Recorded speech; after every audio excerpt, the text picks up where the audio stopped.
Ahlan wa sahlan soo dhawaada saaxiibayaal wararkii ugu dambeeyay ee qaraxii iyo israsaaseyntii iyo aafadii iyo mashaqadii shalay ka dhacday Addis Ababa ayaa waxaa soo baxayo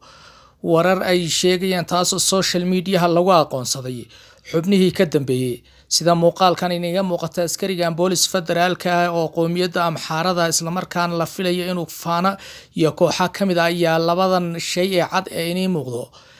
bambooyinka tiir gaaska iyo noocyo kale aan la garanayn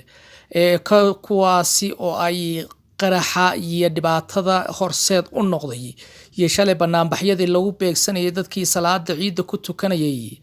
Addis Ababa Stadium ama qaymas qalka sida qof walba u yaqaano sida muuqaalkan oo baraha bulshada aad loogu wadaaga ayaa mid lagu duubay mobile isla markaana ay jiraan qorshayaal soo baxayo oo u muuqata in dawladda lafteeda ay qayb ka ahayd abuurista iyo kicintan qalalaasahan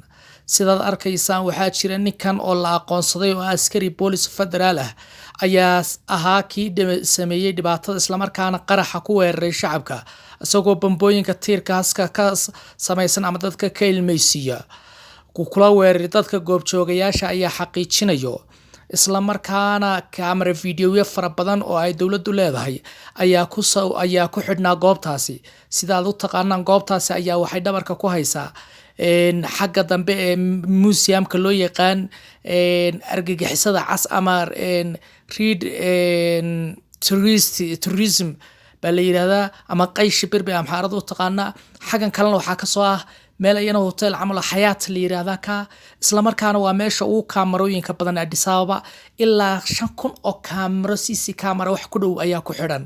marka sidaa awgeed lama aqoonsan kari waayin oo dadkii inta badan waxa weeye warbaahinta dawladdu waxa ay baahinisay in rabshada iyo qaraxyadaba ay ka dambeeyeen kooxa xag jir ama kooxa ma taqaanaa dawladda mucaarad ku ah balse waxa weeyaan war jiraba cakaaru imaanaya Soomaalidu tiraada baraha bulshada ama mobilada casriga ah ee dadku isticmaalayaan ayaa horseed u noqday in dadkii fidnada waday ama dhibaatada horseedka u ahaa in baraha bulshada lagu aqoonsado isla markaana lagu soo bandhigo dadkan goobjoogayaasha ayaa xaqiijiyay in ay arkayeen goobtaas qaraxa uu ka dhacay oo ka bilowdo ahaa goob ay dumar ku dukanayeen isla markaana wax rag ah aysan ka dhaweyn afaafka hore ee qayshi birka museumka loo yaqaano ay hortiisa ahayd bamba ayuu gacanta ka soo jaray ayay leeyihiin isla markaana qiiq iyo qarax xoogan ayaana qaaday annagoo dhan waan cabunay waana kala yaacnay ma jirin meesha wax rag ah oo taagnaa qaybta dumarka ay ku tukanayeen weeyeen dadkuna way fadhiyeen mana jirin wax bilaadan nooc doona ha noqday dhaqdhaqaaq ah waxaa la dhageysanayay khudbadda ayaa socotay khudbadda ayaa la dhageysanayay ayay leeyihiin markhaatiyaasha ama goobjoogayaashan xaqiijinayo hase yeeshee waxaa soo baxay isla markiiba baraha bulshada qabsaday muuqaalka askariga sida muuqaalkan inaga muuqdo askarigan ayaa askarigii qaraxa sameeyay hase yeeshee waxaad gadaal kaamarada iyo video kaga daawan doontaan askariga dhabarkiisa dambe kooxaha sirdoon loo malaynayo oo gaari V8 wata sida muuqaalka inaga muuqato ayay askartan laftigoodii ka soo degeen kuwa kale dhar cadaana waxay ku jiraan gaariga V8ka gaarigana waa gaari ay ku qoran tahay security baa ku qoran marka waxa weeye dhibaatooyinka horseedka u noqday shalay intaasoo dhibaataa intaasoo khasaara intaasoo dhimasho iyo dhaawacba horseeda ay keeneen in laga soo abaabulo dawladda dhexdeeda isla markaana ay fuliyaan xubno xiran dareyskii dawladda iyadoo lagu marmarsiyoonayo ama isla markaaba islaam nacayb ama diin loogu marmarsiyoonayo in malaayiin qof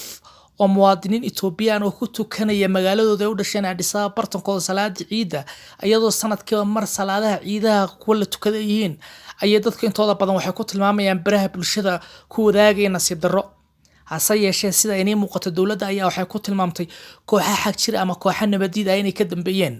balse muuqaalkani marka uu soo baxay ayaa baraha bulshada aad loola wadaagay dawladdana way ka gaagaabsanaysay qaraxaasi qiiqaasi inay muuqdo ayaa waxaa kamid ah qiiq uu ridayay askarigaasi u dhashay qoomiyadda Amxaarada isla markaana kooxda faana la yiraahday xag jirka ee aragtida ciriiriga ah ee uu ka tirsan yahay la filayo hase yeeshee waxaa dhibaatadii shakiga sii kordhiyay gaarigan ka dambeeyo V8ka ku qoran tahay security oo gaari ay gaar u isticmaalaan kooxaha la yiraahdo gabraxaylka ama niisaaga ama sirdoonka gaarka ee Ethiopia hase yeeshee wararka qaar ayaa waxay xaqiijinayaan